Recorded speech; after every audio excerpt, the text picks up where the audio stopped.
नमस्ते दोस्तों, मैं हूं सोनिका। आज की इस वीडियो में मैं आपसे बात करूंगी उत्तराखंड के चारधाम यात्रा के बारे में। हर इंसान का सपना होता है कि वो चारधाम यात्रा पे जाए। वैसे तो सोमनाथ, बद्रीनाथ, जगन्नाथपुरी, रामेश्वरम ये 4 धाम माने जाते हैं, लेकिन आज हम उत्तराखंड के गंगोत्री, यमुनोत्री, केदारनाथ और बद्रीनाथ के बारे में बात करेंगे।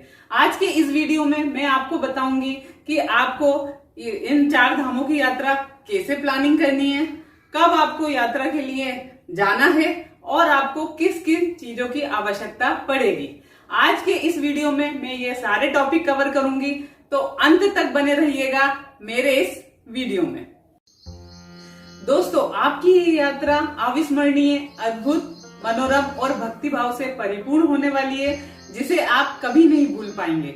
पर कुछ बातों का ध्यान रखना आवश्यक है, जिससे ये यात्रा आपकी सरल, सुगम और आनंददायी बन सके। दोस्तों, 4 धाम यात्रा आप 9 से 10 दिन में कर सकते हैं। सबसे पहले यमुनोत्री, गंगोत्री धाम व बद्रीनाथ धाम के बाद आप केदारनाथ धाम जा सकते हैं।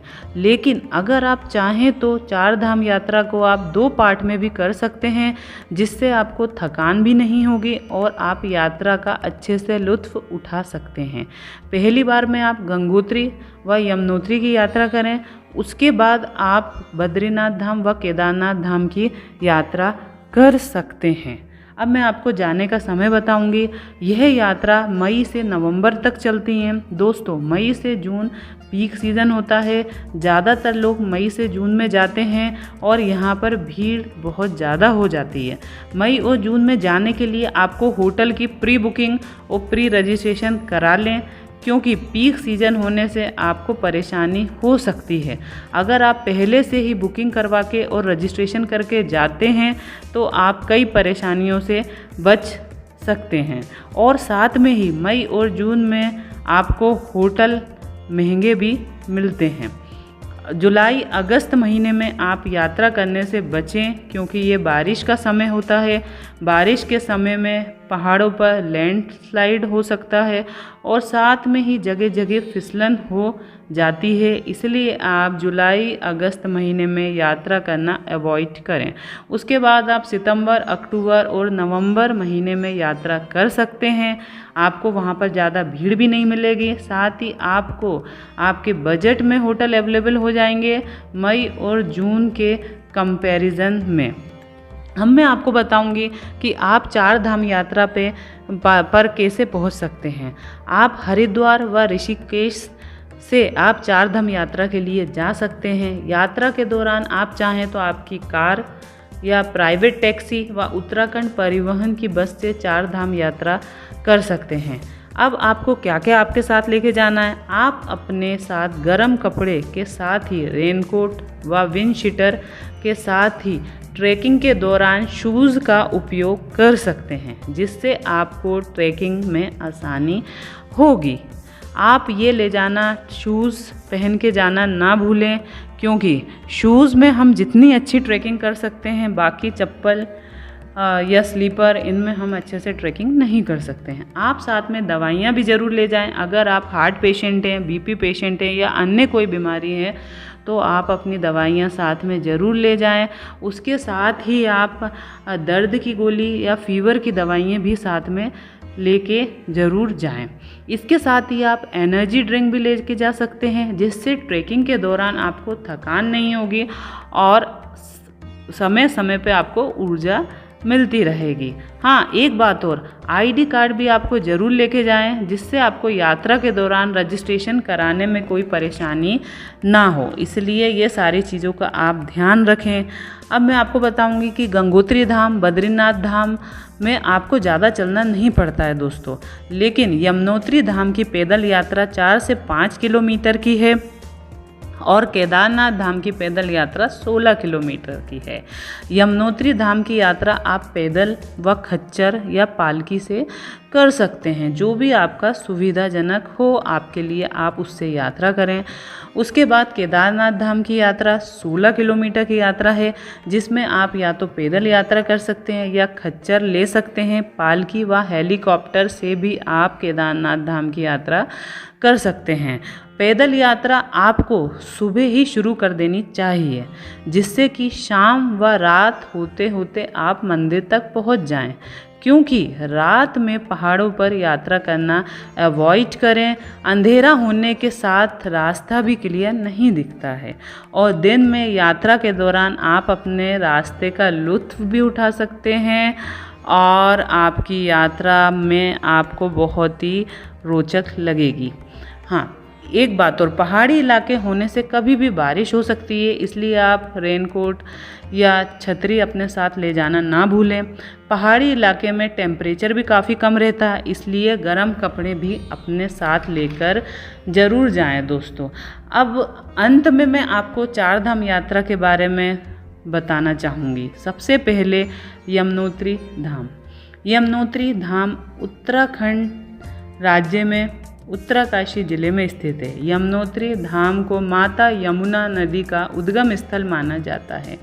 यहाँ यमुना माता का मंदिर है। शास्त्रों के अनुसार माता यमुना सूर्य देव की पुत्री हैं और धर्मराज यमराज की छोटी बहन है।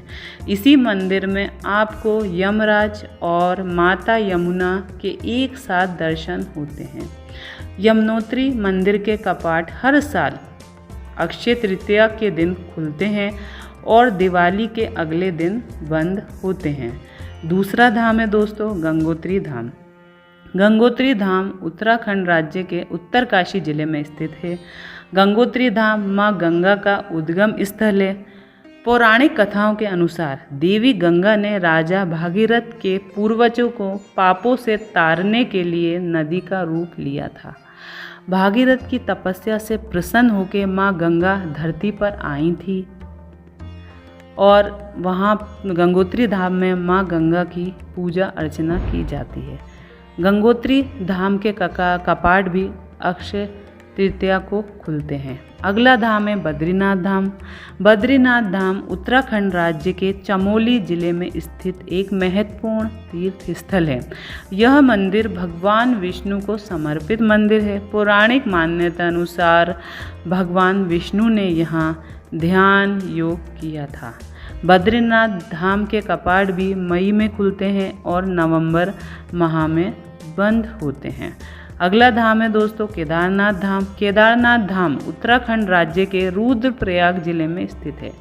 पौराणिक कथा अनुसार महाभारत के युद्ध में विजयी होने पे तथा भाइयों की हत्या किए जाने के पाप के बोझ से मुक्त होने के लिए पांडव शिवजी से मिलने काशी गए।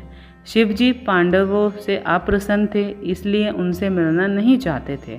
बाद में शिवजी ने अपना रूप बदल के पांडवों को चकमा देने की कोशिश की।